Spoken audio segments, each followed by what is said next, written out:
me into my zone. Please don't let me into my zone. Let me into my zone. Let me into my zone. Let me into my zone. Please don't let me in. Yeah. Go and play that. Take you down, I'ma say that. Might need me a couple dollars.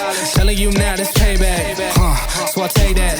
Ask them now and say that. Bonjour et bienvenue dans Afterlife Labs.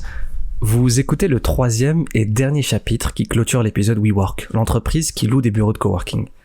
Précédemment, on s'est penché sur son business model et on a vu que même si le chiffre d'affaires de la boîte est de 2 milliards, l'entreprise fait toujours de très grosses pertes chaque année. Soutenu par SoftBank, le mastodonte japonais qui s'est construit un véritable empire dans le monde de la tech, WeWork a réussi à lever près de 7 milliards de dollars. Mais comment l'entreprise investit-elle son argent ?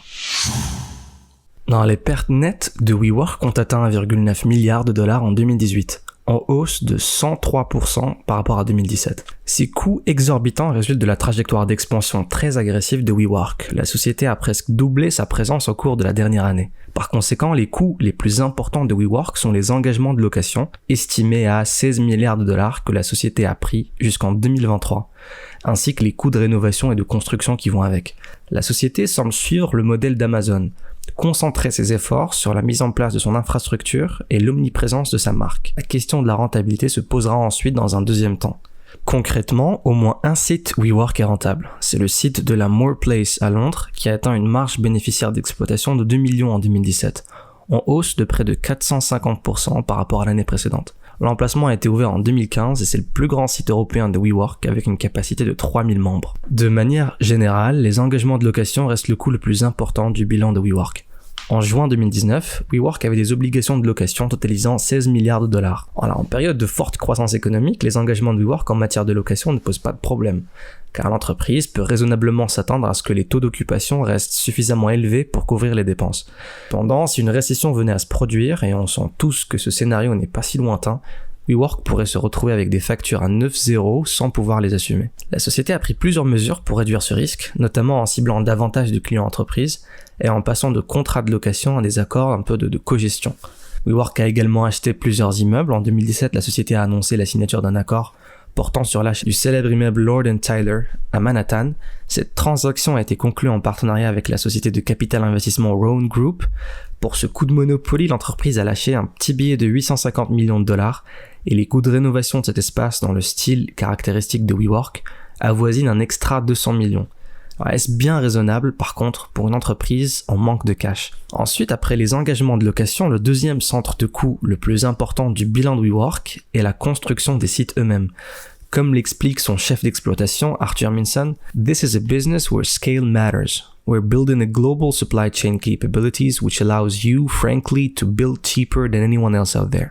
Materially cheaper. » L'entreprise profite donc d'importantes économies d'échelle. Le game de WeWork, c'est l'optimisation de l'espace. Quand on sait qu'un seul bureau supplémentaire peut générer un chiffre d'affaires de 80 000 dollars sur 10 ans, il n'est pas difficile de comprendre l'engagement de la société à optimiser chaque centimètre carré de surface disponible. À cette fin, WeWork a beaucoup investi pour améliorer ses capacités de construction comme on l'a vu précédemment, et l'investissement semble porter ses fruits. Les coûts de construction nets par bureau ont diminué de 22% en 2017. Enfin, un autre centre de coût important concerne l'adoption de l'entreprise. Dans son S1, la société a signalé une occupation moyenne de 89% dans ses sites ouverts depuis au moins 18 mois. Obtenir ces sièges a un coût. Les frais de vente et de marketing chez WeWork ont dépassé 320 millions de dollars au premier semestre de 2019, comparativement à 140 millions pour la même période en 2018. En fait, WeWork a besoin de temps pour que les nombreux mécanismes qu'elle a mis en place fonctionnent en synergie pour créer une dynamique à grande échelle. Mais de nombreux obstacles risquent de faire de la rentabilité de WeWork tout sauf une chose sûre. Dans le passé, la réponse évidente aux besoins financiers de WeWork était SoftBank, de loin le plus gros investisseur de la société. SoftBank possède à peu près 30% de WeWork. Toutefois, les relations entre WeWork et le géant japonais des investissements semblent avoir évolué. En janvier 2019, SoftBank a ramené un investissement prévu de 16 milliards de dollars à seulement 2 milliards de dollars. C'est quand même 8 fois moins, une décision qui, selon certains, indique une réévaluation du potentiel de profit de WeWork. Ensuite, il y a la concurrence. Les entreprises plus jeunes font également leur apparition avec pour mission explicite de s'attaquer au géant WeWork. En 2018, la startup de coworking Convene a annoncé une levée de fonds de 152 millions de dollars en série D, portant le total de son financement en 266 millions. La société est certes encore relativement petite, mais elle prévoit d'exploiter des sites dans 10 villes d'ici à fin 2019. Ce qu'il faut retenir en fait, c'est que la position de WeWork dans le marché du coworking est loin d'être intouchable. Si aucun acteur n'est aussi bien capitalisé que WeWork, il n'est pas impossible qu'un challenger émerge et devienne l'équivalent de ce que Lyft est pour Uber. Avec des rivaux plus importants, WeWork se heurterait à de nombreux obstacles, notamment des coûts d'acquisition plus élevés, une concurrence accrue pour les contrats de location et éventuellement un nombre limité de clients entreprises lucratifs. En 2018, WeWork a acquis la start-up chinoise de coworking Naked Hub pour un montant de 400 millions de dollars, ce qui pourrait permettre de protéger l'expansion de la société en Asie. WeWork détient également une participation importante dans The Wing, une société de coworking centrée sur les femmes, qui compte 7 sites existants et 4 autres dont l'ouverture est prévue jusqu'en 2020. Concernant la volatilité du marché, WeWork a pris pour 16 milliards d'engagements de location qu'il sera responsable de payer au cours des 5 à 10 prochaines années. Une étude de cas utile se présente sous la forme du principal concurrent actuel de WeWork, IWG Regus.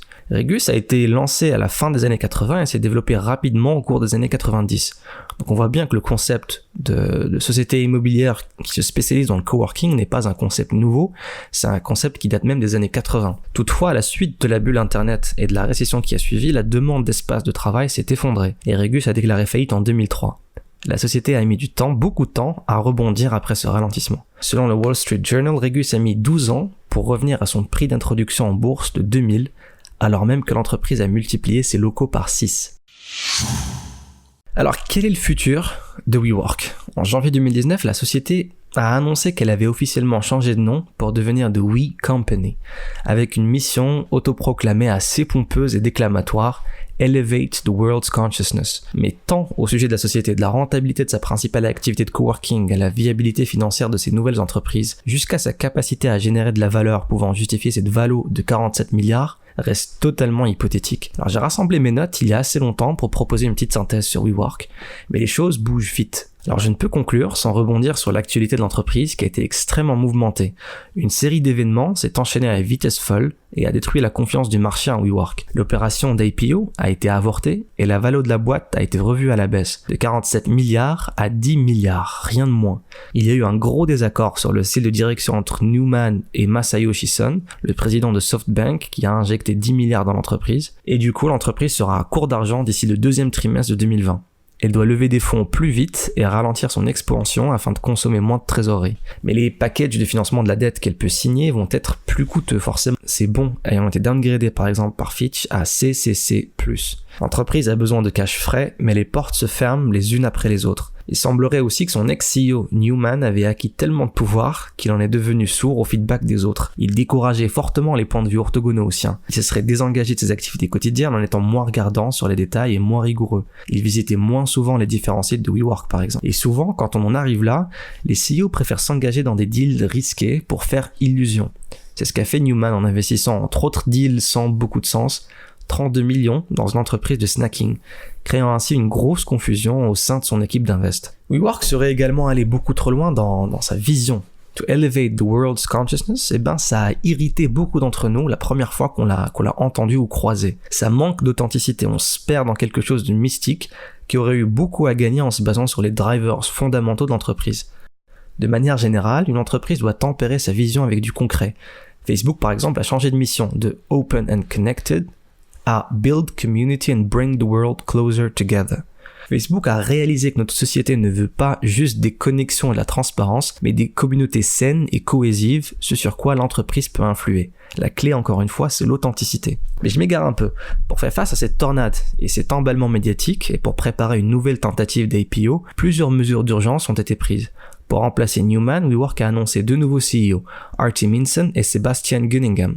Ils ont été très rapides à réagir et essayer de réduire agressivement les coûts d'entreprise pour restaurer la confiance des investisseurs. Leur but est de recentrer WeWork sur son activité principale. Newman a d'ailleurs perdu son statut de milliardaire dans l'opération. Sa fortune, estimée, a été divisée par 8, passant de 4 milliards à 600 millions.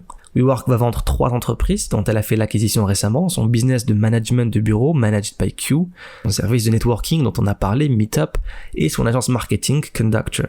L'entreprise va également vendre le jet privé utilisé par Newman, un luxueux Gulfstream G650 dont l'entreprise a fait l'acquisition pour la coquette somme de 60 millions de dollars. C'était un symbole en fait des problèmes de gouvernance de WeWork, un drapeau rouge pour les investisseurs que les nouveaux CEO n'ont pas tardé à descendre. On parle également de licenciements possibles de 2000 personnes et de l'arrêt des offres expérimentales de co-living ou d'éducation. L'entreprise peut également mettre en vente des immeubles dont elle a la propriété.